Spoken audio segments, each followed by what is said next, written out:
जी, पल्लवी पटेल का सुर कुछ बदला बदला सा नजर आ रहा है। वो लगातार ये कहती हुई दिखाई दे रही है इस बार कुछ भी हो सकता है, क्योंकि पिछली बार भी जब चुनाव हुई थी तो कहीं ना कहीं समाजवादी पार्टी से दूरियां बनाई हुई दिखाई दे रही थी।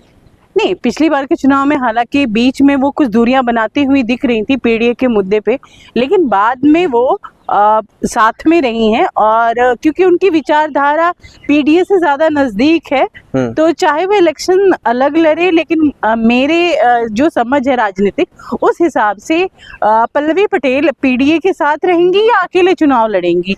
उनका एनडीए के साथ कोई गठबंधन की ऐसी कोई संभावना मुझे नजर नहीं आती है, क्योंकि पारिवारिक मतभेद भी काफी हैं उन दोनों बहनों के। दोनों बहनों के बीच में पार्टी को लेकर जिस प्रकार की जंग हुई, उनकी माता जी के साथ व्यवहार हुआ और वो काफी समय तक अस्पताल में भी रही, काफी सारी घटनाएं हैं जो इन दोनों बहनों के बीच में नहीं है। तो मुझे नहीं लगता कि वो एनडीए में जा सकती। भले ही वो इलेक्शन अलग लड़ सकती है, लेकिन नहीं लगता वो एनडीए से किसी भी प्रकार। एक इंटरव्यू के दौरान वो लगातार मुख्यमंत्री योगी आदित्यनाथ पर भी सवाल खड़ा करती हुई दिखाई दे रही थी, जो न ये सरकार महिलाओं के साथ है और न यहाँ युवाओं के साथ है, और यहाँ की कानून व्यवस्था बिल्कुल ध्वस्त हो चुकी है।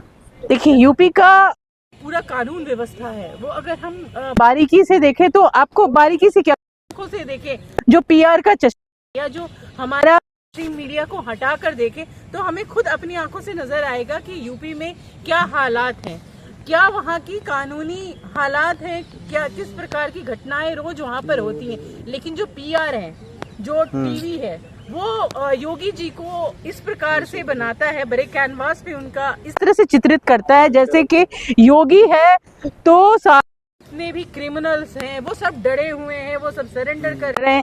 दूसरी तरफ आप देखेंगे प्रदेश में हर जगह पे घटना रही है। अमित शाह कहते हैं कि महिला रात के बजे ज्वेलरी पहन के निकल सकती है, लेकिन दिन दहाड़े महिलाओं के साथ दुष्कर्म जैसी घटनाएं हो जाती हैं।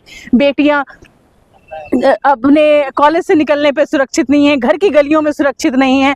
लेकिन एक खुद अमित शाह कहते हैं कि ये चुनावी जुमले होते हैं। तो आप ऐसी पार्टी से कैसे उम्मीद कर सकते हैं जो पैसे खर्च करके टीवी द्वारा एक अपना पीआर स्टंट, एक नकली अपनी इमेज बनाते हैं, क्रिएट करते हैं लोगों के सामने कि जैसे हर आप कहीं भी जाएंगे इलेक्शन में, टीवी ने एक ऐसा पीआर करके बनाया है कि हर कोई कहता है कि योगी जैसा मुख्यमंत्री चाहिए।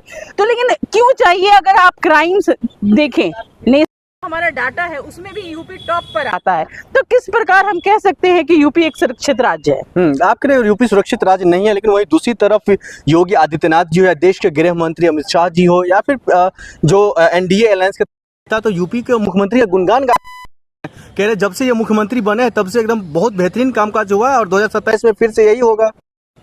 ये कहते हैं ना कि आप खुद देखें, अभी बीजेपी का एक लीडर पुलिसिया मार के चक्कर में मारा गया है। वो मारा गया है और रिपोर्ट में दिखाया गया कि हार्ट अटैक से मर गया। बीजेपी के खुद के विधायक बीजेपी की जो सरकार चल रही है उससे खुश नहीं है। बीजेपी के लोग खुद मारे गए हैं बहुत सारे, उनकी हत्याओं पे अभी तक सुनवाई नहीं हुई है। तो ये कैसा है? आप सिर्फ कुछ पैसे खर्च करके अपनी इमेज बनाकर मीडिया से खबरें गायब कर दे। एक जाति विशेष के लोगों का वर्चस्व चल रहा है, एक जाति विशेष। आपके यहाँ जेलों में लोग, आपके यहाँ पुलिस के कस्टडी में लोग मारे गए। कौन सा शासन है भैया ये? आपके यहाँ एक आदमी अगर पुलिस कस्टडी में है तो उसकी जिम्मेदारी आपकी है। तो उस आपका कैसा कानून प्रशासन है कि जेल में लोग मार दिए गए आपके यहाँ?